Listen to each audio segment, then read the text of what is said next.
పాలకూరతో chapati with paneer curry ఎలా తయారు చేయాలంటే చూడండి, చాలా ఈజీ. ముందు పాలకూర మంచిగా కడిగి వేడి నీళ్ళల్లో కాసేపు బాయిల్ చేసుకోవాలి. అందులోనే మిర్చి కూడా, పచ్చిమిర్చి ఒక 3-4 వేసుకొని అది కూడా బాయిల్ చేసుకోవాలి.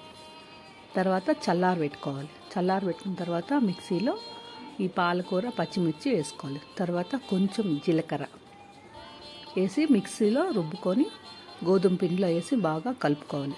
తగినంత ఉప్పు కూడా వేసి కలుపుకోవాలి. కొంచెం ఆయిల్ వేసుకునే వల్ల పిండి బాగా సాఫ్ట్గా వస్తుంది.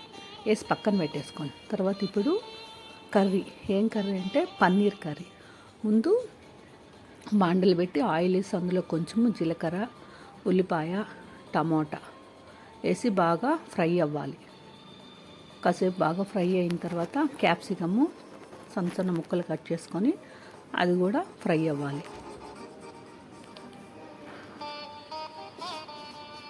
బాగా ఫ్రై చేసుకున్న తర్వాత పన్నీర్ని ఇలా ముక్కలు చేసుకోవాలి. తర్వాత కొంచెం తగినంత సాల్ట్, కొంచెం పసుపు వేసి బాగా ఫ్రై చేసుకోవాలి. తర్వాత మేతి మనం ఎండబెట్టుకుంటాం కదా, ఆ మేతి కూర వేసుకోవాలి. అందులోనే కొంచెం గరం మసాలా, తర్వాత కారం వేసి బాగా ఫ్రై చేసుకొని కొంచెం నీళ్ళు ఎక్కువ వేయకుండా కొద్దిగా పోసుకోవాలి. నీళ్ళు పోసుకొని కొంచెం అది బాయిల్ అవ్వాలి. బాయిల్ అయిన తర్వాత మనము పన్నీర్ ముక్కలు కట్ చేసుకోవడం కూడా అది కూడా వేసి బాగా కలుపుకోవాలి. ఒక 2-3 మినిట్స్ కలుపుకునేస్తే చాలు. ఇంకా కొత్తిమీర వేసి దింపేసుకునేయాలి, అంతే. ఇట్లే తిక్కుగానే ఉండాలి కర్రీ.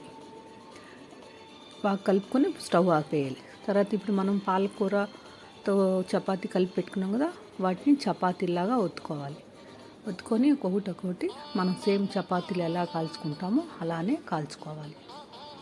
పిండి కలిపి పెట్టుకున్నాం కదా, కాసేపు బాగా సాఫ్ట్గా వస్తాయి అన్నమాట.